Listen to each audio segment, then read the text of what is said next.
My name's Carrie, and if you're expecting a fairy tale, you might want to look elsewhere. My life's been anything but, starting from when I was just 3. That's when my mom decided she'd had enough of us, or maybe it was just Dad and me she'd had enough of. She took off with some guy she met at a bar, or so the story goes. Never much cared to get into the specifics, the outcome was the same either way. She was gone, leaving me and Dad to fend for ourselves. School was a trip. Kids can be real jerks, especially when they sniff out something they think they can use against you. "Hey, Carrie, gonna run off like your mom?" That was a popular one for a while. Or, "Guess it runs in the family, huh?" Whenever I'd mess up or get in trouble. Kids, right? "Don't let them get to you," Dad would say. "They don't know Jack." He had a way of making it seem like it was us against the world, which, I guess, it kinda was. My dad, Jack, he was a rock. Started out slinging hammers on construction sites, then clawed his way up to running his own gig. The man busted his back so I wouldn't want for anything. And I didn't, not really. He made damn sure of it. But there was always this hole, you know? No matter how many new shoes or gadgets he threw my way. Graduation was a blur of caps and gowns, and before I knew it, I was stepping onto a college campus. Fresh start, new faces. Nobody knew about my mom and her leaving. It was liberating. For the first time, I wasn't Carrie, the girl with the runaway mom. Just Carrie. College was like stepping into another world. Nobody gave two hoots about my past. My mom's story? Might as well have been ancient history. It was all about the here and now. Classes, parties, late-night cram sessions. I started to feel like I could leave that old version of myself behind. My self-esteem? Shot through the roof. I was making friends, acing classes, and for once, I didn't feel like I was playing catch-up with everyone else. One evening, I found myself at this dive bar with a bunch of classmates. The place was buzzing, the kind of hum that told you stories were being made. I was wedged into a booth with Sarah and Mike, nursing a beer and pretending I understood their debate about some philosophical crap. "So, Carrie," Mike slurred, turning his bleary eyes on me. "What's your story? You always dodge the question." Sarah elbowed him. "Lay off, man. Not everyone's an open book." I shrugged, the old anxiety nibbling at the edges of my newfound confidence. "Not much to tell. Grew up here, Dad's in construction. Came to college to get away from the same old, same old. Life in college was a smooth ride, all things considered. Classes, friends, a couple of forgettable dates here and there. But nothing serious, you know? I was busy carving out a little slice of life for myself, away from the shadows of my past. And then, bam, Lucas happened. It was a typical Friday night. Sarah had dragged me to this house party, promising it'd be a blast. "Come on, Carrie, you need to get out more. Live a little," she'd said, practically pulling me out the door. The place was packed, music blasting, people everywhere. I was nursing my drink, feeling kind of out of my element, when Lucas bumped into me. Literally. Spilled his drink down my front. "Shit, I'm so sorry," he blurted, eyes wide, a look of genuine horror on his face. "Great, just what I needed," I muttered, dabbing at my shirt with some napkins he'd handed me. "Let me make it up to you. Another drink? On me, obviously," he offered, still looking mortified but hopeful. I eyed him, taking in his messy hair and the earnest look in his eyes. "Sure, why not? Can't get worse, right?" That drink turned into 3, and before I knew it, we were holed up in a corner, talking like we'd known each other for years. Lucas was easy to talk to. He had this way of making you feel like you were the only person in the room. "So, Carrie, what's your deal? You always hang out at parties, looking like you'd rather be anywhere else?" he teased, nudging my shoulder lightly. I rolled my eyes, a smile tugging at my lips, despite myself. "Nah, just not my scene, I guess. I'm more of a quiet nights and good books kind of girl." "Ah, a mystery wrapped in an enigma," he quipped, winking at me. I like it. We delved into everything, our majors, our hometowns, our hopes for the future. Lucas was studying architecture, had dreams of designing sustainable buildings. Make the world a little less shitty, you know, he said, passion lighting up his eyes. It was refreshing, talking to someone so different from me yet so similar in many ways. He told me about his mom, how she'd raised him on her own after his dad left. She's a fighter, my mom. Taught me everything I know about not giving up. I found myself opening up about my dad, how he'd been both parents rolled into one. He's my hero, honestly. Worked his ass off to give me a good life. Lucas nodded, understanding flickering in his gaze. Sounds like we both got lucky with the parent lottery, huh? Yeah, I guess we did. I agreed, feeling a warmth in my chest that had nothing to do with the alcohol. As the night wound down, Lucas leaned in, his voice lowering.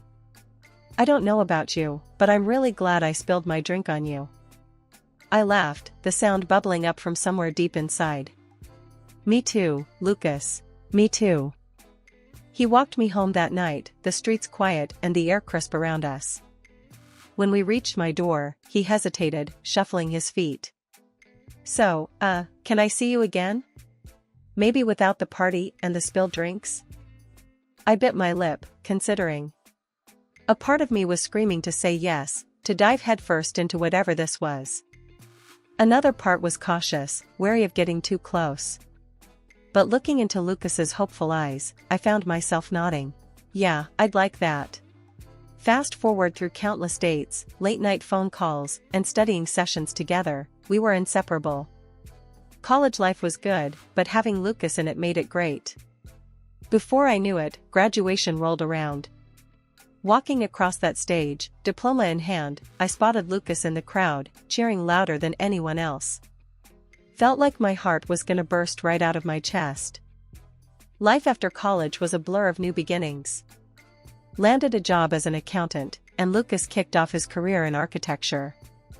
We were doing it, making our way in the big, wide world. And we were doing it together. One day, out of the blue, life decided to throw us another curveball. I was pregnant. The 2 lines on the test, clear as day. My world stopped for a minute, everything silent around me. When I told Lucas, his reaction was a mix of shock and something else, joy, maybe? He took my hands in his, eyes shining with a mix of emotions. Carrie, this is... wow. We're gonna have a baby. The weight of the moment hung between us, heavy and sweet all at once. Then, Lucas, ever the straight shooter, said what we were both thinking but hadn't dared to voice yet. Guess it's time to stop messing around, huh? Think about making it official. You know, a wedding. Meeting Lucas's mom, Carol, was like stepping into a hurricane when you've only ever dealt with a light drizzle. Lucas had prepped me, saying she was a bit much sometimes, but that was the understatement of the century. We were at her house, a cozy little place that looked like it belonged in one of those home magazines, all neat and pretty. But the atmosphere? Ice cold, especially after Lucas dropped the baby bomb. Carol just stared at us for what felt like an eternity, her eyes drilling into me. Then, she finally spoke, her voice sharp as a knife. A baby? You're sure it's Lucas's? Lucas looked like he'd been slapped. Mom, what the hell? I was stunned, mouth dry, words stuck in my throat. This was the woman who raised the guy I love? She continued, her gaze never leaving mine. I mean, it's a valid question, Lucas. With her background and all. I felt my face flush with anger. My background? What's that supposed to mean? Carol sighed, as if explaining to a child. Your mother left your family, Carrie. That says something about your character. Lucas jumped in, his tone desperate. Mom, stop it. That's not fair. Carrie's not her mother. But Carol was on a roll, ignoring Lucas. And you, getting pregnant so young. Are you trying to trap my son? I couldn't believe what I was hearing. Trap him? We're in this together, Carol. It's not like I planned this on my own. Lucas stood up, his chair scraping loudly against the floor. Enough, Mom. This is insane. You're talking about the woman I love and our child. Carol's face softened for a fraction of a second before she went back on the offensive. I'm just looking out for you, Lucas. You have to think about these things before you ruin your life. I was fuming, but Lucas squeezed my hand under the table, a silent plea to stay calm. We've thought about it, Mom. We're getting married. And we'd like your blessing, but we don't need it. Carol scoffed, shaking her head. Marriage. Your kids playing at being adults. Fine, do what you want. But don't expect me to be happy about it. Our wedding was nothing fancy, just a modest gathering with the people who mattered most. My dad was beaming the whole time, practically glowing with pride. But Carol, my new mother-in-law, might as well have been sucking on lemons all evening. Her face was set in a permanent scowl, like she'd walked into the wrong party and couldn't find the exit. At first, after the wedding, I tried to get on Carol's good side, thinking maybe she just needed time to warm up to me.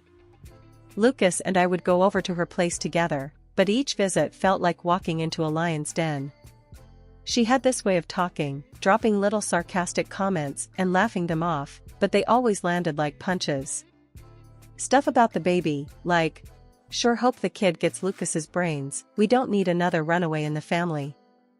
I bit my tongue so much during those visits it's a wonder I could still talk. But the worst part wasn't the snide remarks, it was how Lucas started acting. He and Carol were thick as thieves, always on the phone or hanging out. And bit by bit, he began to change. It was like he'd absorbed her suspicion and doubt, started looking at me like I was some stranger. One night, he came at me with this gem. Are you sure the baby's mine? You know, given your family history. I stared at him, my jaw on the floor. Are you kidding me right now? You sound just like your mom. He shrugged, a pathetic attempt at looking innocent. It's a valid question, isn't it? I was livid. No, Lucas, it's not. You know me. You know us.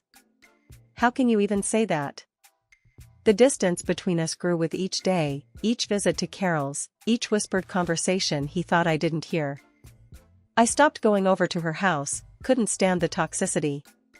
Lucas didn't seem to mind, just carried on with their little two-person fan club. One evening, after another solo visit to Carol's, Lucas came home looking troubled. Before he could launch into another one of his interrogations, I cut him off. Lucas, this has to stop. I'm tired of defending myself against accusations and insinuations, especially from you. He looked at me, really looked at me, for the first time in what felt like forever. Carrie, I don't know what's gotten into me. It's just, my mom, she gets in my head. I shook my head, disappointment weighing heavy on my heart. Your mom isn't here, Lucas. It's just you and me. And if we're going to make this work, really work, you need to decide where your loyalties lie. For a brief, shining moment, it felt like I was living in a different world. Carol, my ever-critical mother-in-law, decided to jet off on some extended vacation, leaving us to our own devices for a whole 2 months. You wouldn't believe the change in Lucas. It was like the guy I fell for came back from the dead. We laughed more, talked more, and those nagging doubts and fights just melted away. Being pregnant felt a bit easier without Carol's constant commentary in the background. For a while there, I actually thought we'd turned a corner. Then Carol came back. It was like a switch flipped in Lucas again.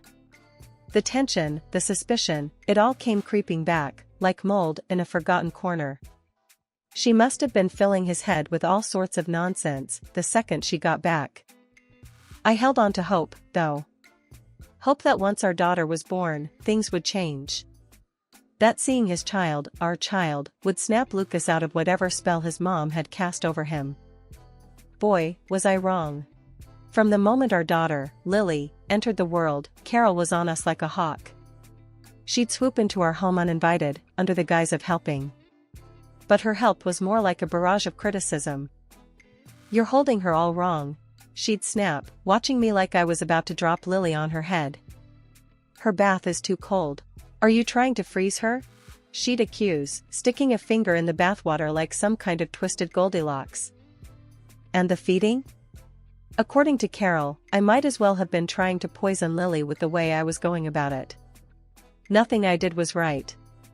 I couldn't even change a diaper without Carol lamenting how I was setting Lily up for a lifetime of discomfort. Her favorite jab? It's clear your mother never taught you anything. Look at this place. It's a mess. And you're just lazy.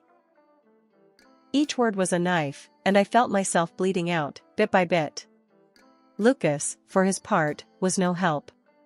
He'd parrot his mother's concerns, adding his own layer of doubt to the mix. One particularly rough day, Carol was on her usual tirade about the state of the house, her voice a grating symphony of dissatisfaction. This is no environment for a child.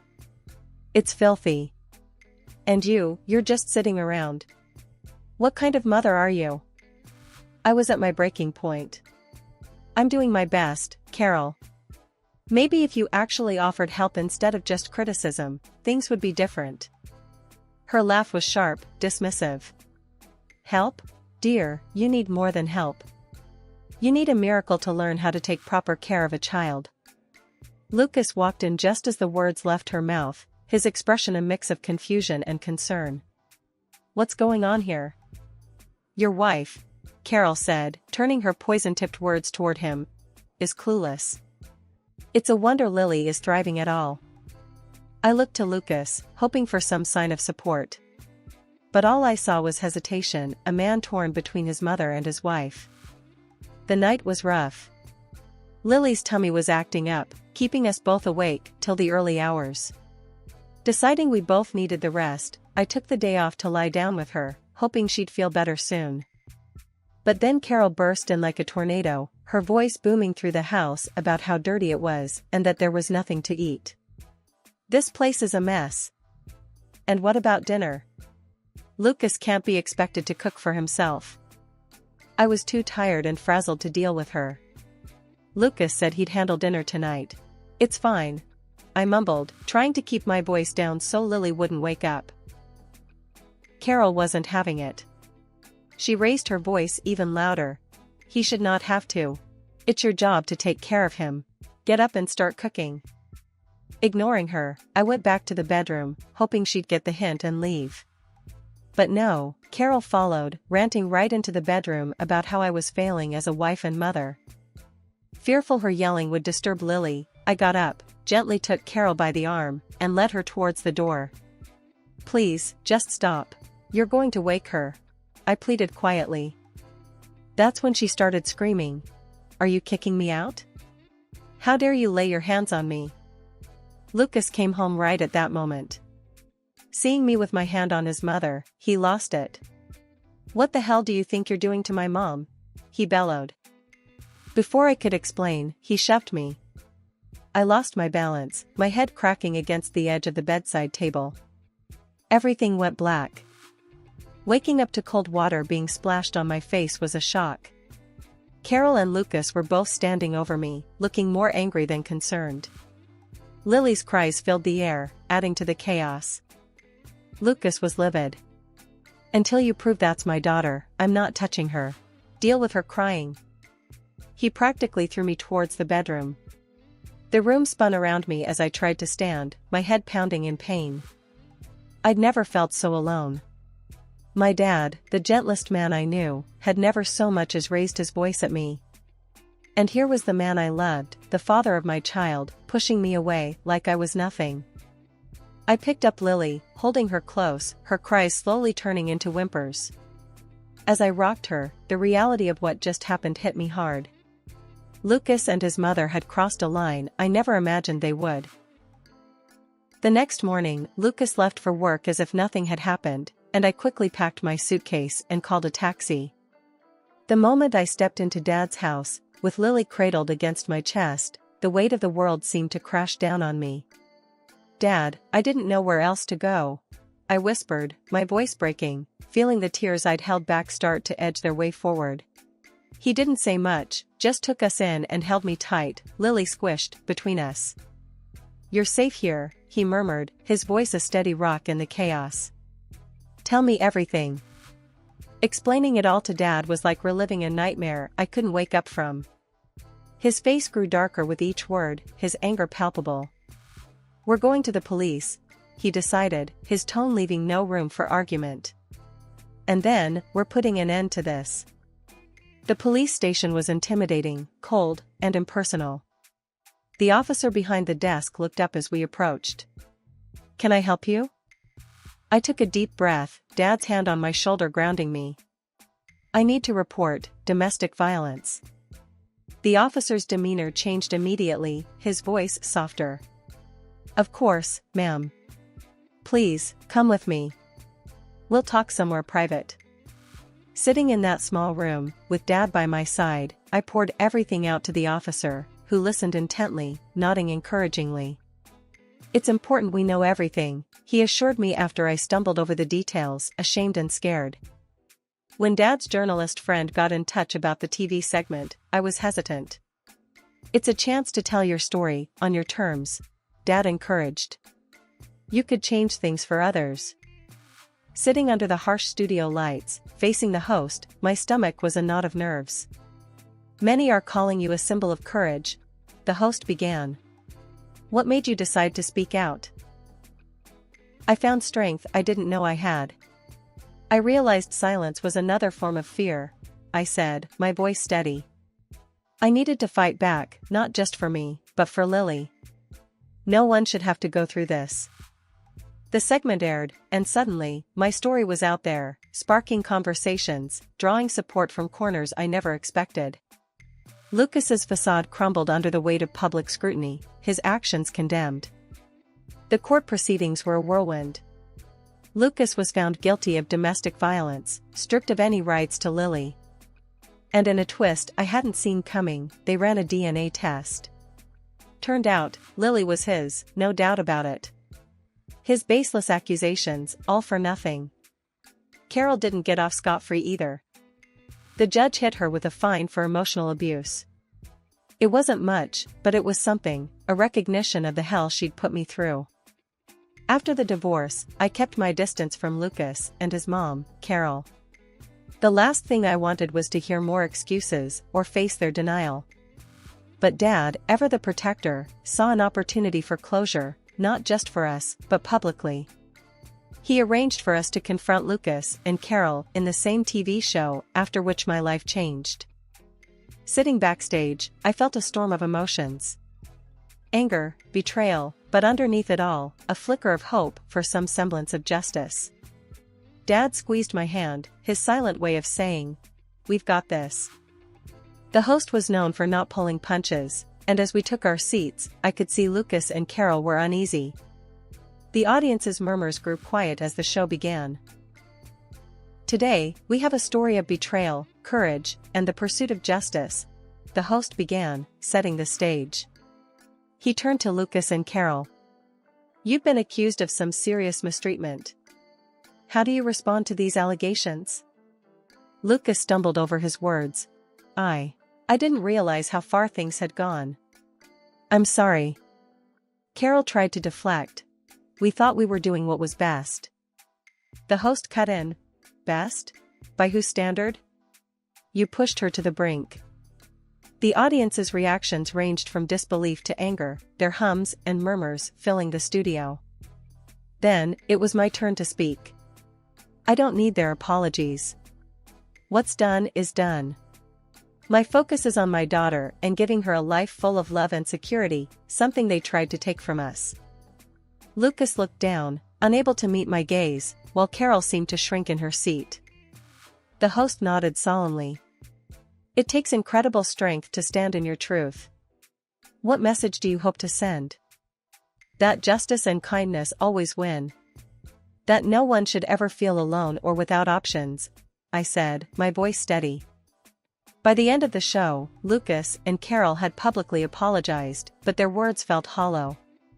I wasn't looking for their remorse, I was looking for a way to move forward, to show Lily the strength of standing up for oneself. Leaving the studio, Dad put an arm around me. You were amazing out there. Lily's going to grow up knowing how strong her mom is. And he was right. As I looked down at Lily, sleeping peacefully in my arms, I knew our future was bright. Together, with my dad's unwavering support, we'd build a life defined by love, resilience, and the belief that after every storm, there comes a new dawn.